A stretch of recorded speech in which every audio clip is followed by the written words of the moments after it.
Love, elections and chocolate एक high school based romantic comedy anime है जिसमें हम देखते हैं मेन हीरो यूकी ओजिमा को और उनके फ्रेंड्स के स्कूल काउंसिल एक्टिविटीज़ के चैलेंजेस और रोमांस को। इस एनिमे में पॉलिटिक्स, हाई स्कूल लाइफ और रिलेशनशिप्स का इंटरेस्टिंग मिक्सचर देखने को मिलेगा। तो रेडी हो जाओ, इस इंटरेस्टिंग से भरी एनिमे को स्टार्ट करते हैं।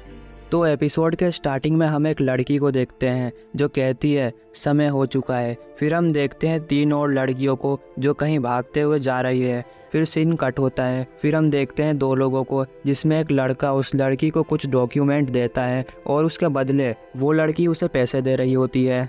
और ये सब वो लड़की भी देख रही होती है जिसको हमने शुरू में देखा था। और वो बोलती है क्या वो जनरल अफेयर्स के साथ नहीं है, और वो उनके फ़ोटोज़ ले लेती है। अब अगले सीन में वो लड़की जा रही होती है और वो बोलती है पब्लिक सेफ्टी और जनरल अफेयर्स आपस में मिले हुए हैं। और वो ये भी बोलती है अगर ये फ़ोटोज़ पब्लिक हो जाए तो काटा हीरा फैक्शन अलग हो जाएगा। वो ये बोल ही रही होती है पर तभी पीछे से गाड़ी आकर उस लड़की को ठोक देती है। फिर गाड़ी से वो लड़की निकलकर उस कैमरे की चिप को तोड़ देती है। तो अब अगली सुबह हम एक लड़की को देखते हैं जिसका नाम चिसातो होता है और वो स्कूल के लिए तैयार हो रही होती है। फिर वो एक छोटी सी जगह से निकलकर एक लड़के जिसका नाम यूकी है उसके रूम में चली जाती है और फिर चिसातो यूकी को जगाने लगती है। तो अब वो उसे जगाकर बोलती है आज हमारा एक इम्पोर्टेंट मीटिंग है तो तुम जल्दी से तैयार हो जाओ। और वो दोनों एक साथ स्कूल के लिए निकल जाते हैं। तो अब यूकी और चिसातो अपने क्लब में पहुंचते हैं और वहां और लोग भी आ जाते हैं जिनके नाम हैं मोरिशिता, ओबोरो, मिफुयू, नोजोमी, आई-चान और की-चान। फिर हमें दिखलाया जाता है कि ओबोरो एक चॉकलेट से भरा बॉक्स लाता है और सबको वो चॉकलेट्स बहुत टेस्टी लगती है। यूकी वो कैंडी चिसातो को नहीं खाने देता। ऐसा क्यों, वो तुम्हें आगे पता चलेगा। अब की-चान कहती है नोजोमी कितना लकी है, वो अपनी कंपनी की जितनी चाहे उतनी चॉकलेट खा सकता है। तो अब वहाँ भागते हुए उसकी सेंसे आती है जो उन्हें बताती है कि शायद ये क्लब बंद होने वाला है। फिर अगले सीन में हमें एक जगह दिखाई जाती है जहाँ पर एक आदमी जिसका नाम तात्सुमी मोइजी होता है। तो अब वहाँ एक लड़का जिसका नाम याकुमो मोरी होता है उसे कहता है कि तुमने इस हादसे की जांच और रिकवरी प्लान का वादा किया था बट तुमने वो पूरा नहीं किया। शायद अब तुम्हें प्रेसिडेंट के पद से हटा देना चाहिए।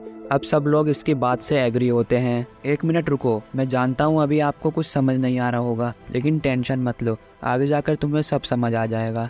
पर तभी वहाँ एक लड़की जिसका नाम शिनोनोमी होता है और शिनोनोमी एक फाइनेंस कमिश्नर है। तो अब शिनोनोमी मोहिजी से पूछती है अगर याकुमो अभी रिजाइन देता है तो इलेक्शन आने तक काउंसिल प्रेसिडेंट की ड्यूटी कौन करेगा। जिस पर मोहिजी कहता है तब तक वाइस प्रेसिडेंट वो ड्यूटी करेगी। शिनोनोमी कहती है लेकिन क्या वाइस प्रेसिडेंट ये सब संभाल पाएगी, और इससे हमारी स्कूल को भी बहुत नुकसान होगा। तो अब मोइजी के पास बोलने के लिए कुछ नहीं होता और शिनोनोमी याकुमो को रिजाइन देने से बचा लेती है। मैं फिर से कहता हूँ आगे जाकर ये सब बातें आप लोगों को क्लियर हो जाएगी तो आप आराम से देखो। अब अगले सीन में हमें दिखाया जाता है उनकी सेंसे को जो बताती है कि शिनोनोमी उसकी बहन है और हमें यह भी पता चलता है कि शिनोनोमी एक इलेक्शन में भाग लेने वाली है। तो अगले सीन में हम देखते हैं वही कमिश्नर मोहिजी को जो कि अपने फेस पर पट्टी बांधा हुआ होता है, लेकिन ये पट्टी सिर्फ यूकी को दिख रही होती है, बाकी सभी को कोई पट्टी नहीं दिखती। यूकी बोलता है ये मुझे क्या हो रहा है, मुझे इसका फेस क्यों नहीं दिख रहा। मैंने कहा ना एपिसोड 1 बहुत कॉम्प्लिकेटेड है, इसलिए मुझसे जितना हुआ मैं इसे उतना आसान करके एक्सप्लेन कर रहा हूँ। तो मोहिजी भी इलेक्शन के लिए खड़ा हुआ होता है। यूकी ये सब सोच ही रहा होता है तभी एक लड़की यूकी से टकरा जाती है और वो लड़की फाइनेंशियल एड की स्टूडेंट होती है।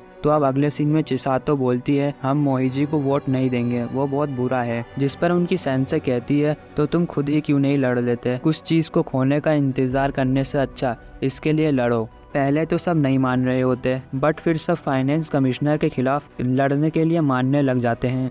फिर यूकी कहता है अब हमें एक कैंडिडेट डिसाइड करना होगा, तो सब यूकी पर उंगली कर देते हैं। अब हम याकुमो को देखते हैं जो कि एक हॉस्पिटल में होता है और एक लड़की जिसका नाम काना होता है वो वहाँ एडमिट होती है और उसे याकुमो कहता है जल्दी इलेक्शन स्टार्ट होने वाला है, अब मैं क्या करूँ काना। और एपिसोड यहीं ख़त्म हो जाता है।